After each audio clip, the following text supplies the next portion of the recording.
চুচৰি যায়, পাহৰি যায় নিজকে, হয়নে? এনেকুৱা এটা অৱস্থা আপোনালোকৰ আহি যায় কেতিয়াবা, চাব। তেতিয়া আইসকলক কোনোবা এজন আয়ে কয়, আই প্ৰভু আপোনাৰ চাদৰটো উঠাই লওক, তেতিয়া কৃষ্ণ কৃষ্ণ, হয়নে? এইটো হৈছে প্ৰেম ভক্তি, এইটো গোপীসকলে কৰিছিলে। এই ভক্তিটো গোপীসকলে কৰিছিলে। সেইকাৰণে উদ্ধৱক কৈছে, সেই উদ্ধৱ, বাঘ গদগদা দৰ্বতে ঐশ্বচিতম ৰুদত্তে ভীষণম হাসিত্য কচিত্য বিলয়োজে উদ্গাওতে নৃততস্য মদভক্ত যুক্ত ভুৱনম পুনঃ। মোৰ ভকতে কেতিয়াবা মাটিত বাগৰি দিব, মোৰ নাম লৈ লৈ লৈ কেতিয়াবা মাটিত বাগৰি দিব, কেতিয়াবা মোৰ নাম লৈ হাঁহিব, কেতিয়াবা কান্দিব, কেতিয়াবা নৃত্য কৰিব, কেতিয়াবা ভুৱনম পুনঃ, কেতিয়াবা মাটিত বাগৰি দিয়ে, নিজকে পাহৰি যায়। গতিকে এই অৱস্থাটো গোপীসকলৰ যিটো অৱস্থা আপোনালোকৰ আমাৰ হ'ব লাগিব। বোলে কেনেকৈ হ'ব? যেতিয়া ঈশ্বৰৰ প্ৰতি আমাৰ প্ৰীতি হ'ব, প্ৰেম আহিব। প্ৰেম কেৱল ভগৱন্তকে আপুনি মই কৰিব লাগিব। বাকী যিমান সংসাৰত আপোনালোকৰ আমাৰ প্ৰেম হৈ যায়, সেইবিলাকৰ পৰা আমি যিমান যাৰে ওপৰত আমাৰ প্ৰেম আহে, সেই বস্তুৰ ওপৰত এটেচমেণ্ট হৈ যায় আৰু সেই বন্ধনৰ কাৰণ হৈ যাব। গতিকে প্ৰেম কেৱল ভগৱানক কৰিব কৈছে। ভগৱান কৃষ্ণই কৈছে, সৰ্বধৰ্মানো পৰিত্যজ্য মামেকম শৰণম ব্ৰজ অহম তম সৰ্বপাপেভ্যো মোক্ষায়াস্মি মাম শুচ। গতিকে সকলো ধৰ্ম ত্যাগ কৰি সৰ্বধৰ্মানো পৰিত্যজ্য মামেকম, কেৱল মোকহে তুমি প্ৰেম কৰিব লাগিব, মোৰ ভজনা কৰিব লাগিব, তেতিয়াহে মই তোমাক সমস্ত পাপৰ পৰা উদ্ধাৰ কৰিম বুলি কৃষ্ণই কৈছে। আৰু এই প্ৰেম ভক্তিটো গোপীসকলে কৰিছিলে। সেইকাৰণে গোপীসকলৰ প্ৰেম ভক্তিটো কেনেকৈ আছিলে, আমাৰ আগৰ পদভাগীত ওলাই গুচি গ'ল। ই ৰাম প্ৰেম ভকতিৰ চিহ্ন শুনি উদ্ধৱ হৰি হৰি বোলন্তে লোতক যাৰ শ্ৰৱে। উদ্ধৱক কৈছে, প্ৰেম ভকতিৰ চিহ্ন শুনি উদ্ধৱ হৰি হৰি বোলন্তে লোতক যাৰ শ্ৰৱে। যেতিয়া ভগৱন্তৰ প্ৰতি আমাৰ প্ৰেম আহিব, তেতিয়া কেনেবাকৈ যদি আপুনি গুৰু সেৱা কৰিবলৈ গুৰুগৃহলৈ যায়, আসন পাৰিলে ৰাম বুলি ক'লে, কৃষ্ণ বুলি ক'লে নিজে নিজে চকুলো আহিব, নিজে নিজে চকু পানী আহিব। আপোনালোকৰ কেতিয়াবা আহেনে বাৰু? আইসকলক কৈছোঁ দেই, আপোনালোকৰ কেতিয়াবা ঈশ্বৰৰ প্ৰাৰ্থনা এটা কৰোঁতে বা ঈশ্বৰৰ নাম গাওঁতে বা গুৰু সেৱা কৰোঁতে কেতিয়াবা নিজে নিজে চকুলো আহেনে বাৰু? নিজে নিজে কান্দে, চাবচোন। বাষ্পবাৰী পৰিপূৰ্ণ লোচনম, বাষ্পবাৰী পৰিপূৰ্ণ লোচনম, কেতিয়াবা কেতিয়াবা নিজে নিজে চকু পানী আহিব। সেইটো হৈছে প্ৰেম। তাৰমানে ঈশ্বৰ কৃষ্ণ ভিতৰত ক্ৰিয়া কৰি থাকে। কাৰণ ঈশ্বৰ কৃষ্ণ আমাৰ বাহিৰত নাই, ঈশ্বৰ হৃদয়তে আছে। গতিকে এই হৃদয়ৰ পৰমাত্মা ভগৱান কৃষ্ণই ক্ৰিয়া কৰি থাকে, তাক আনন্দ ব্ৰহ্মত ডুবাই ৰাখে, আনন্দ ব্ৰহ্ম তেওঁ লাভ কৰিব পাৰে। সেইকাৰণে কৈছে গোপীসকলক, উদ্ধৱক কৈছে কৃষ্ণই, হে উদ্ধৱ প্ৰেম ভকতিৰ চিহ্ন শুনি উদ্ধৱ হৰি হৰি বোলন্তে লোতক যাৰ শ্ৰৱে। মোৰ কথা শুনন্তে হৰিৰ ৰোমাঞ্চিত জানা তাৰ পৰম পবিত্ৰ ভৈলা চিত্ত। প্রেমে দ্রবৈচিত ইয়াতি গদ গদ বাণী কতু হাঁখৈ কতু কান্দৈ মুক প্রিয় মানি। এই রাম লাজ এরি গাওই গীত, লাজ এরি গাওই গীত, লাজ ভয় এৰিব লাগিব।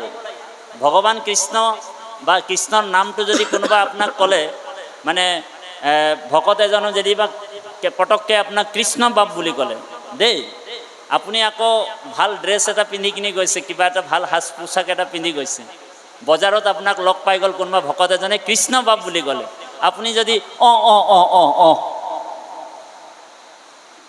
তেতিয়াই গম পাই যাব যে সেইজন কোনো ভকত হোৱা নাই এতিয়ালৈকে। ভকতৰ মানে এনে এই বগলীৰ নিচিনা ৰূপটো ধৰি ৰাখিছে, বকাসুৰ দেখাই শুনাই। বগলীটো কেনেকুৱা বৰ ধুনীয়া নহয় জানো, বগা নহয় জানো, হা বগলীৰ কাৰবাৰটো কি বাৰু? ঔ হৰি ঔ ৰাম। দেখাই শুনে ভকত হৈ থাকিলে নহ'ব, আমি হৃদয়ৰ পৰা ভকত হ'ব লাগিব, অন্তৰৰ পৰা আমি ভকত হ'ব লাগিব, হয়নে বাৰু? এনে ওপৰে ওপৰে ভকত হৈ থাকিলেতো নহ'ব। তো গতিকে কৃষ্ণ বুলি ক'লে যোনে কৃষ্ণ নামটো শুনি কৃষ্ণৰ প্ৰতি যি প্ৰেম, তেওঁ কৃষ্ণ বুলি ক'লে কৃষ্ণ বাপ সচকিত হৈ গ'ল। তেওঁ লাহেকে ক'লে, তেওঁ 10 গুণ ওপৰত ক'ব লাগিব, কৃষ্ণ বাপ। এইটো হৈছে প্ৰেম ভক্তি, বুজি পাইছেনে?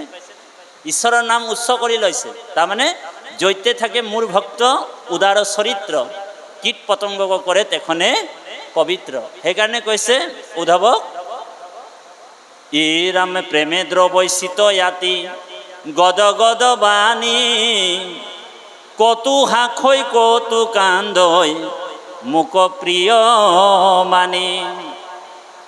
লাজ এৰি গাৱৈ গীত, লাজ এৰি গাৱৈ গুণ নাচে আনন্দত, জগত পবিত্ৰ কৰে হেহিহে ভকতে। মোক লাগি যাৰ মনে প্ৰেম উপজিলা, নেৰু তাৰ হৃদয়ক সখী সৰ্বক্ষণ। তেওঁ মোক বান্ধি ল'ব পাৰে। সেইকাৰণে 3জন ভকতৰ হিয়া এৰি ভগৱান যাব নোৱাৰে। মনত ৰাখিব কথাটো। কৃষ্ণই কৈছে উদ্ধৱক, মই 3জন ব্যক্তিৰ হিয়া এৰি যাব নোৱাৰোঁ। 3জন ভকতে মোক বান্ধি ৰাখিব পাৰে। 3জন ব্যক্তিয়ে মোক বান্ধি লয়, প্ৰেম জৰিৰে বান্ধি লয়। কোন 3জন ভকত?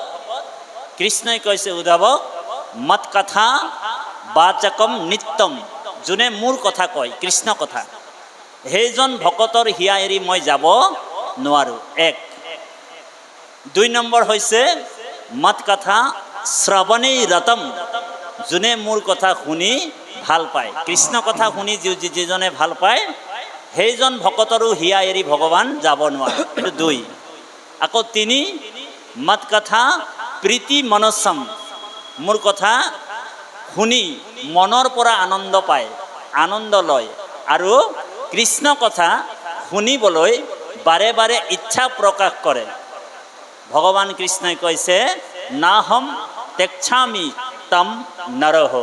এই 3জন ভকতৰ হিয়া এৰি মই যাব নোৱাৰোঁ। এই 3জন ভকতে মোক বান্ধি ৰাখে। গতিকে আপোনালোকো ঈশ্বৰ কৃষ্ণক বান্ধি ৰাখিব পাৰে। বুজি পাইছেনে কথাটো?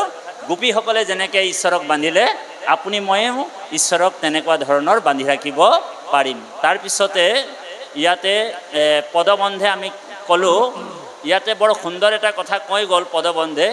ইয়াত কৈছে, ই ৰাম শুনা সবা সদ পদ মহাভাগৱত,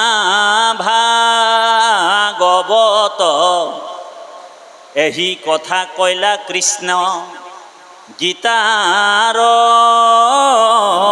অন্তত।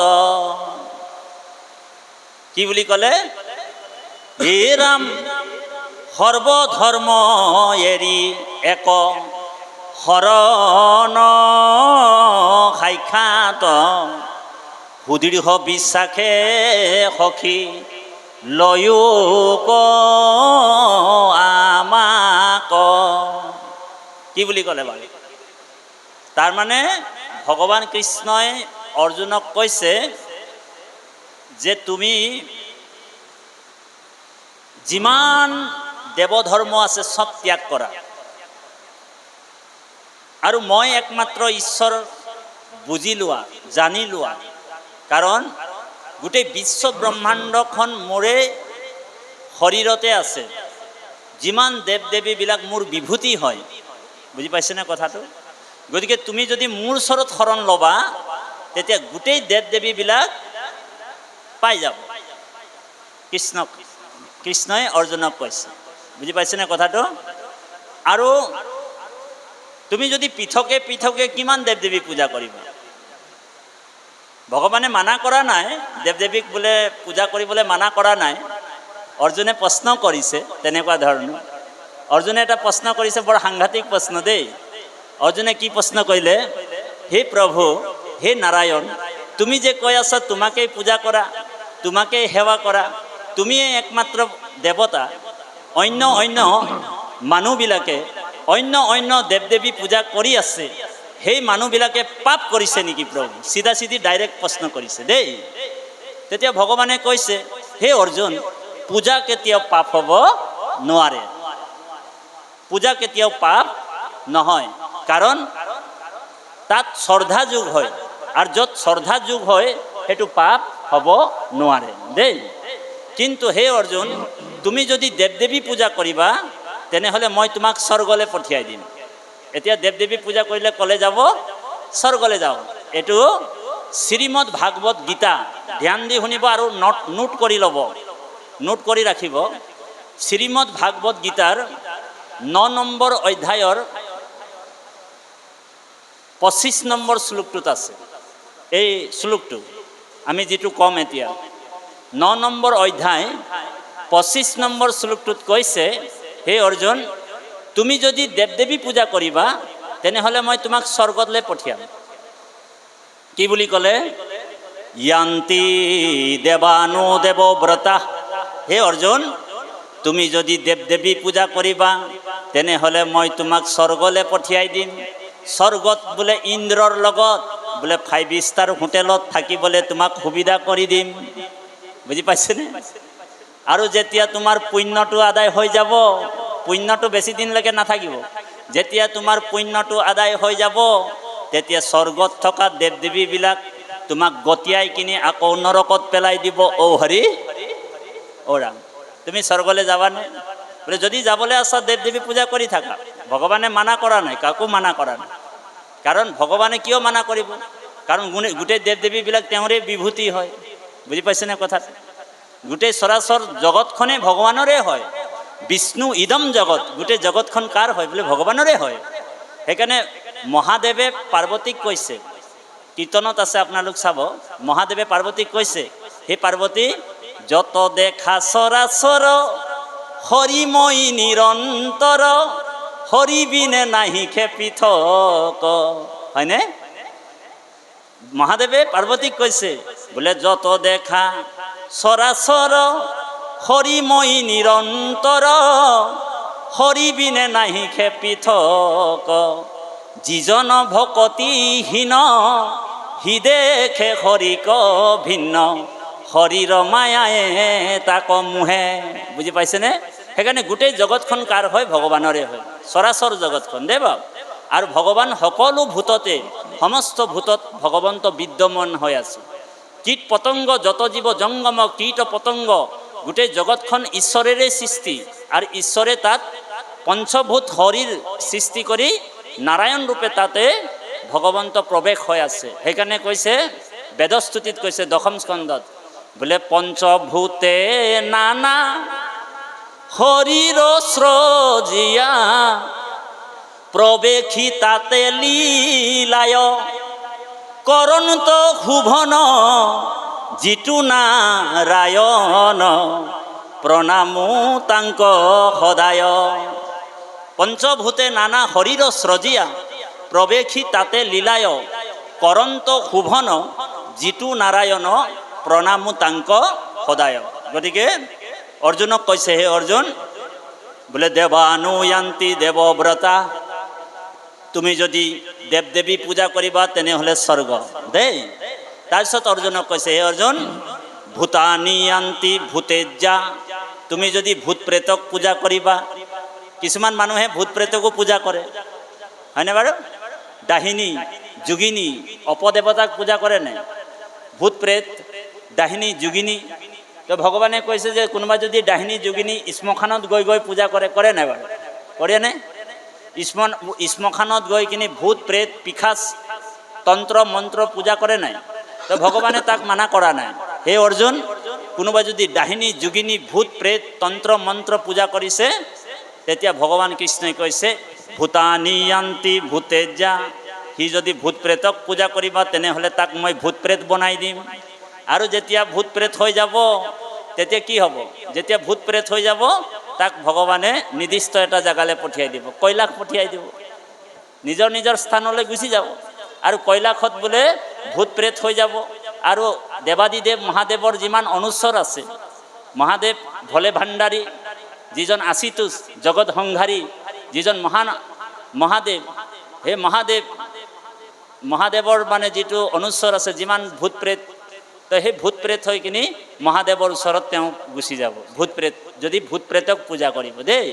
তাৰপিছত কৃষ্ণই কৈছে পিত্ৰাণি আন্তি পিত্ৰে যা, কোনোবা যদি পিতৃপুৰুষক পূজা কৰিব, কিছুমান মানুহ পিতৃপুৰুষক পূজা কৰে, হয়নে বাৰু? 7 পুৰুষ 8 পুৰুষ, হয়নে বাৰু? 7 পুৰুষ 9 পুৰুষ এনেকুৱা পূজা কৰে। ভগৱানে কৈছে পিতৃপুৰুষক পূজা কৰিলে পিতৃলোকলৈ যাব। সেইকাৰণে 7টা লোক ওপৰত আছে, 7টা লোক তলত। 7টা লোক ওপৰত কি কি? জনলোক, তপলোক, ঋষিলোক, ভূলোক, মহলোক, ব্ৰহ্মলোক, একেবাৰে ওপৰত আছে কি? বৈকুণ্ঠ, স্বৰ্গলোক, গন্ধৰ্বলোক আৰু বৈকুণ্ঠ। 7টা লোক ওপৰত, হয়নে? 7টা লোক তলত আছে, অতল, বিতল, ৰসাতল, মহাতল, তলাতল, একেবাৰে শেষত কি আছে বোলে? পাতাল। পাতাল মানে কি? ভগৱন্তৰ চৰণটোক পাতাল বুলি কৈছে। এই যে যিটো চৰণ, পদতল, পদতল মানে পাতাল, পদতলটো হৈছে পাতাল, একেবাৰে শেষত পাতাল। সেইকাৰণে এই 14 ভুৱন ভগৱন্তৰ শৰীৰটো হয়, বুজি পাইছেনে? আৰু মহাপুৰুষ জগতগুৰু শ্ৰীমন্ত শংকৰদেৱে, আমাৰ মহাপুৰুষ গুৰুজন, 14 ভুৱনৰ মংগলৰ কাৰণে নাম প্ৰসংগ কৰিছিলে। 14 ভুৱনৰ কাৰণে মংগলৰ কাৰণে নাম প্ৰসংগ কৰিছিলে। সেইকাৰণে আজিৰ প্ৰসংগ যে কৰে যে 14 প্ৰসংগ, আপোনালোক 14 প্ৰসংগ নামটো শুনিছেনে? 14 প্ৰসংগ বোলে ৰাতিৰ বোলে ৰাতি বোলে 14 প্ৰসংগ হওক, বোলে 14 প্ৰসংগ কেলে হৈছে? বোলে 14 ভুৱনৰ মংগলৰ কাৰণে নাম প্ৰসংগ। আমাৰ গুৰুজনে 14 ভুৱনৰ মংগলৰ কাৰণে নাম গাইছিলে। সেইকাৰণে আজিও সেই প্ৰসংগটোক 14 প্ৰসংগ বুলি কোৱা হয় দেই বাপ। গতিকে অৰ্জুনক কৈছে ভূতানি আন্তি ভূতেজা মদজাজি নুৱপি মাম, তুমি যদি মোকেই পূজা কৰিবা, মোকেই সেৱা কৰিবা, অৰ্জুনক কৈছে, তেনেহ'লে মই তোমাক মোৰ পৰম ধামলৈ লৈ আহিম। মোৰ পৰম ধাম যিটো, সেই যে আমাৰ গুৰুজনাই পৰম ধাম বনাইছে বৈকুণ্ঠ, হয়নে বাৰু? সেই ভাগ মই হয় বৈকুণ্ঠ, য'ত গ'লে জীৱৰ পুনৰপি জনম, পুনৰপি মৰণম, পুনৰপি জাঠৰি জাননী শয়ানম, আৰু আহা যাহ কৰিব নালাগে। যি 84 লক্ষ যোনি যিটো ভ্ৰমণ কৰি আছোঁ, আয়াজাত কৰি আছোঁ, তাৰ পৰা মুক্তি পাবৰ কাৰণে যদি কাৰোবাৰ মানে ইচ্ছা আছে দেই, জবৰদস্তি নহয়, কাৰোবাৰ যদি ইচ্ছা আছে, জবৰদস্তি নহয়। যেনেকৈ এই ৰামেশ্বৰ পাঠক নামৰ এজনে গান গাইছিলেন, বৈকুণ্ঠ যাবলৈ, হয়নে? যাৰ ইচ্ছা আছে, ইচ্ছা, কাৰোবাক জবৰদস্তি গুৰুজনাইও কৰা নাই। কি বুলি ক'লে? নামৰে নৌকাতে উঠা, হয়নে? কি নৌকাত উঠিব কৈছে? নামৰ নৌকাত। এ হৰি শ্ৰী গুৰু শংকৰ কৰুণা সাগৰ, নামৰে পাতিলা খেলা, হয়নে বাৰু? কাৰোবাৰ যদি ইচ্ছা আছে নামৰ নৌকাত উঠিব। সেইকাৰণে ভগৱান কৃষ্ণই কৈছে মদজাজি নুৱপি মাম, তুমি যদি মোকে সেৱা কৰিবা, মোকে পূজা কৰিবা, তেনেহ'লে মোৰ পৰম ধামলৈ আহিবা, বৈকুণ্ঠ। অৰ্জুনে সুধিছে যে প্ৰভু তোমাৰ বৈকুণ্ঠ ক'ত আছে? ভগৱান কৃষ্ণই গীতাত কৈছে, হে অৰ্জুন, ন তদ্ৰো ভাস্ৰয়তে সূৰ্য, তাত সূৰ্যৰ পোহৰ নাযায়। বোলে ন তদ্ৰো ভাস্ৰয়তে সূৰ্য ন শশাঙ্ক ন পাৱক যদ্গত্তা নো নিৰ্বন্তন্তে তদ ধামো পৰমম মম। অৰ্জুনক কৈছে মোৰ বৈকুণ্ঠত বোলে সূৰ্যৰ পোহৰ নাযায়। অৰ্জুনক কৈছে, অৰ্জুনে কৈছে প্ৰভু আন্ধাৰ নেকি? বোলে নহয় নহয়, ৰবা মই তোমাক কম, শুনা। কোটি সূৰ্যৰ সমান মোৰ শৰীৰটো প্ৰকাশ হৈ আছে। ভগৱন্তৰে শৰীৰত কোটি সূৰ্য সমান প্ৰকাশ হয়।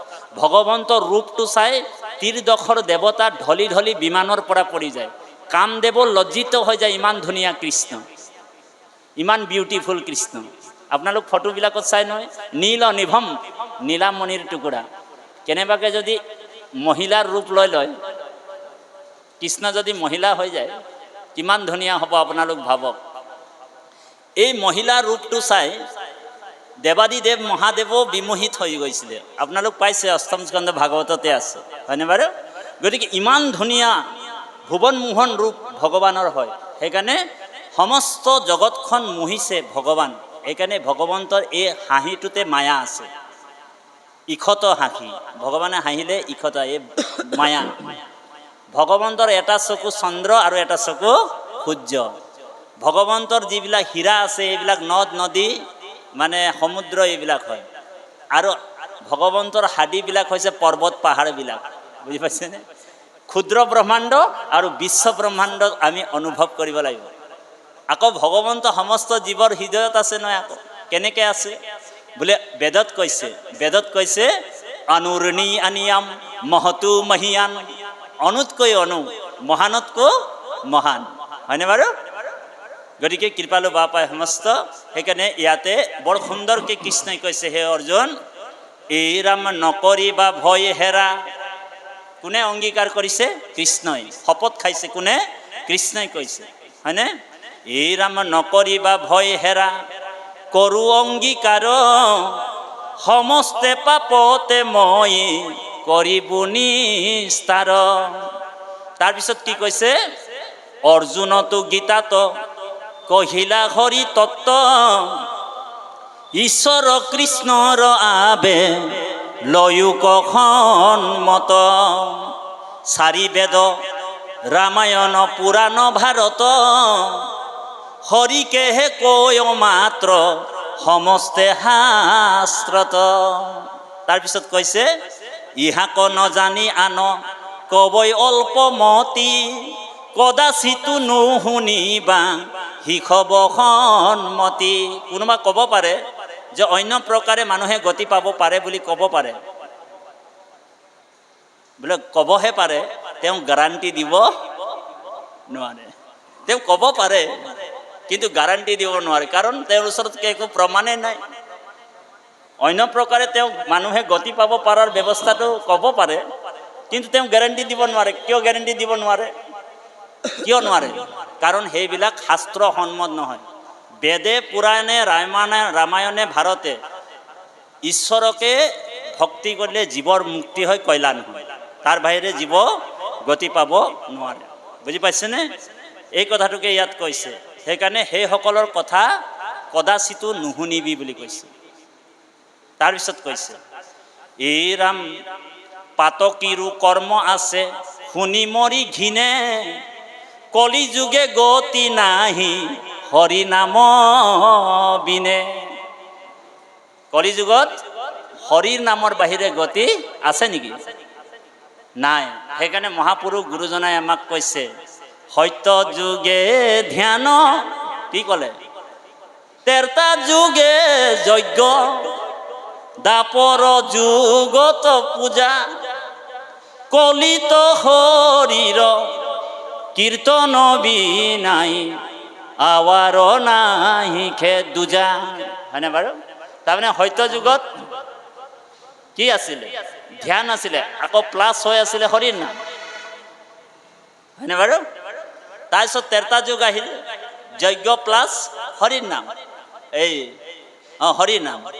তাৰপিছত দাপৰ যুগ, পূজা প্লাছ হৰিৰ নাম। কিন্তু বাকী কলি যুগত কি হ'ল? এই প্লাছবিলাক নাইকিয়া, কেৱল কি হ'ল? হৰিৰ নামে হ'ল। বাকীবিলাক যজ্ঞ তপ ব্ৰত পূজা উঠি গ'ল। সেইকাৰণে কলি যুগত নামেহে গতি বুলি কৈছে। আৰু নামৰ আশ্ৰয় আপোনাক মোক ল'ব কৈছে, নামৰ আশ্ৰয় দেই বাপ। আৰু কোনোবা নামৰ আশ্ৰয় যদি নলয়, বোলে নাই, বোলে মই নামত অকণমান নামতো ধৰি ৰাখিছোঁ, অকণমান ইটোতো ধৰি ৰাখিছোঁ, দুই নাও দুই ভৰি দি ৰাখিছে। ধ্যান দি শুনিব, দুটা ভৰি দুখন নাৱত ধৰি ৰাখিছে। বোলে অকণমান নামো গাইছোঁ, এইফালে বোলে মই যাগ যজ্ঞ পূজা পাতলো কৰি থাকিম। কাকোতো কোনো বাধা দিব নোৱাৰে। এই সংসাৰখনতো নিজৰ স্বতন্ত্ৰ আছে, হয়নে বাৰু? ধৰ্ম নিৰপেক্ষ দেশ বুলি কৈছে, হয়নে প্ৰভু? স্বতন্ত্ৰ আছে। আপোনাক কোনো বলেৰে ভকতিও নহয়, আপোনাক টনা আজোৰাকৈ কোনো বোলে টানি আনিব নোৱাৰে। বোলে এইটোৱে কৰ বুলি কোনোবা ডিঙি মানে মূৰটোত বন্দুক মানে টিগাৰ দবাই কিনিতো নকয় যে তই বোলে হৰিতে শৰণ ল বুলিতো কোনোবা কৈ নিদিব না আপোনাক, ক'ব জানো? হা? তো ইয়াতে ঈশ্বৰতে শৰণাপন্ন হৰিৰ নামে ল। আপোনাৰ মানে বন্দুকটো ৰাখি বোলে মূৰত বোলে তো কৈ নিদিয়ে, ক'ব জানো? নকয়। আপোনাৰ ইচ্ছাৰ কথা, হয়নে বাৰু? ৰাস্তাটো অনেক আছে, যেনেকৈ গাঁৱলীয়া ৰাস্তা, চহৰীয়া ৰাস্তা আৰু বাইপাছ ৰাস্তা, তিনিটা ৰাস্তা আছে। ভক্তি মাৰ্গতো তিনিটা ৰাস্তা, কৰ্ম মাৰ্গ, জ্ঞান মাৰ্গ আৰু ভক্তি মাৰ্গ, হয়নে বাৰু? কোনোবা যদি বোলে গাঁৱলীয়া ৰাস্তাত আহিবলৈ বিচাৰে, আমাৰ এই মধুপুৰ বৰনামঘৰ, তেওঁ আহিব পাৰে। খালি গাঁৱলীয়া ৰাস্তাটোত অকণমান অকোৱা পকোৱা আহিব আৰু অলপ দেৰি হ'ব তাৰ আহাত, হয় নাই? কিন্তু আহিবতো এই বৰনামঘৰে আহিব। বুজি পাইছেনে কথাটো? তাৰপিছত কোনোবা বোলে ইচ্ছা কৰিলে বোলে এই চহৰীয়া ৰাস্তাটোত আহিব পাৰে, নগাঁও টাউনৰ মাজে মাজে। কিন্তু টাউনীয়া ৰাস্তাটোত আহিলে জাম জোঁট পাব নাই। আমাৰ মধুপুৰ এই বৰনামঘৰ আহিবলৈ তেওঁ সময়টো খৰচ হ'ব নাই, 2 ঘণ্টা। হয়তো বোলে যদি বেছিকৈ আমনি লগা, হেই নাযাওঁ আৰু দে, 2 ঘণ্টা দেৰিয়ে হৈ গ'ল, তেওঁ উভতি যাব পাৰে, হয়নে বাৰু? কিন্তু ভগৱানে আকৌ কৈছে, তোমাক একেবাৰে সহজ ৰাস্তা এটা দি দিলোঁ, বাইপাছ ৰাস্তা। ডাইৰেক্ট বোলে উৰিয়া গাঁও নেকি, বৰঘাটত নামিলে চিধা এইফালে সোমাই দিলেই খেল খতম, হয়নে প্ৰভু? এই ভক্তি মাৰ্গটোৱে হৈছে বাইপাছ ৰাস্তা। ভগৱানে আমাক একেবাৰে সুলভ মাৰ্গটো দিছে কলিযুগত দেই।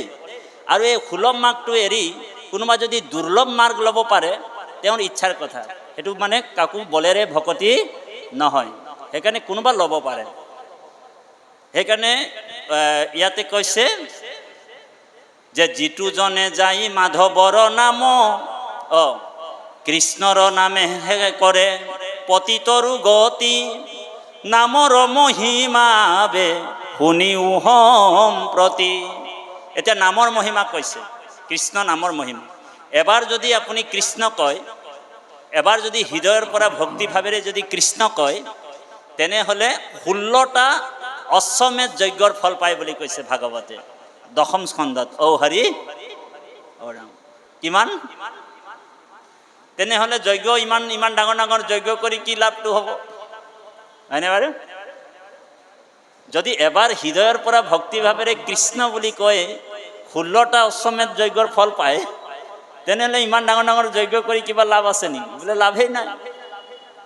আৰু কলিযুগত যজ্ঞ কৰিবলৈ আপোনাৰ দ্ৰব্য, স্থান, কাল, পাত্ৰবিলাক, সকলো বস্তুবিলাক কলিৰ কবলত গুচি আহিলে, হয়নে বাৰু?